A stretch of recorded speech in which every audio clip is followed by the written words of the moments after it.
सुनते सुनते एक बात मुझे बहुत खटक रही थी।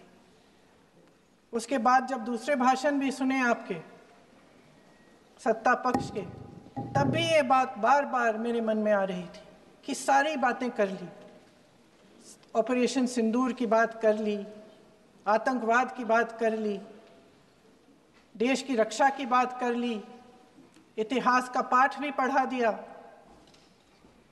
लेकिन एक बात छूट गई।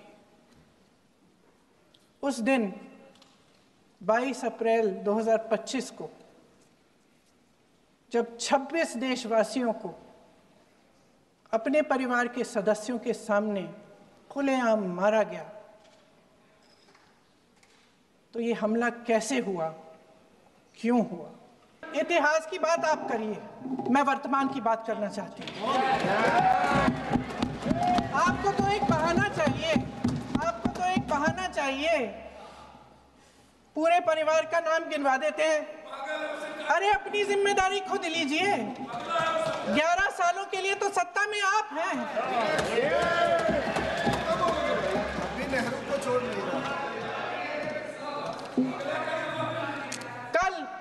कल माननीय गौरव गोगोई जी ने अपने भाषण में पूछा गृह मंत्री जी से, क्या आपकी जिम्मेदारी नहीं थी? मैं देख रही थी। राजनाथ जी, रक्षा मंत्री जी यूं अपना सर हिला रहे थे, कुछ बोले नहीं। अंदर से महसूस हुआ होगा कि यहाँ कुछ जिम्मेदारी थी, लेकिन माननीय गृह मंत्री महोदय जी हंस रहे थे, वे हंस रहे थे।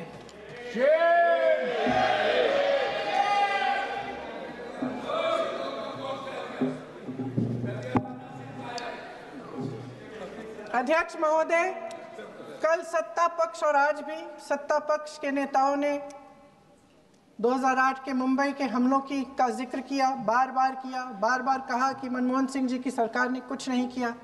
ये तो जानकारी होगी ना कि उसी समय जब वो आतंकवादी हमला चल रहा था, तभी उन आतंकवादियों को मार डाला था। एक बचा था और उसको भी फांसी दे दी थी 2012 में। महाराष्ट्र के मुख्यमंत्री ने इस्तीफा दिया। देश के गृह मंत्री ने जिम्मेदारी लेकर इस्तीफा दिया। एक जवाबदेही थी पब्लिक के प्रति, एक जवाबदेही थी इस देश की जनता के प्रति, इस देश की धरती के प्रति।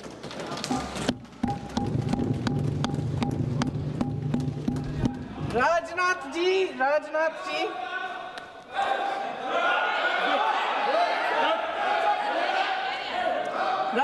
जी तो पुलवामा, उरी और पठानकोट के समय गृह मंत्री रहे थे। आज वे रक्षा मंत्री हैं और हमारे गृह मंत्री महोदय श्री अमित शाह जी के नाक के नीचे पूरा मणिपुर जल गया, दिल्ली में दंगे हुए, पहलगाम में हमला हुआ और आज भी वे उसी पद पर बैठे हैं। क्यों? अध्यक्ष महोदय, बमबारी से अखबारों के हेडलाइन बनते हैं, मगर कहानी सुरक्षा में की चूक में भी है। आज देश खोखले भाषण नहीं सुनना चाहता, देश जवाब चाहता है, तसल्ली चाहता है कि सच उससे छिपाया नहीं जाएगा। देश जानना चाहता है कि उस दिन अप्रैल 22, 2025 को क्या हुआ और क्यों हुआ। आप तो खुद अपनी पीठ थपथपाने में लगे रहते हैं।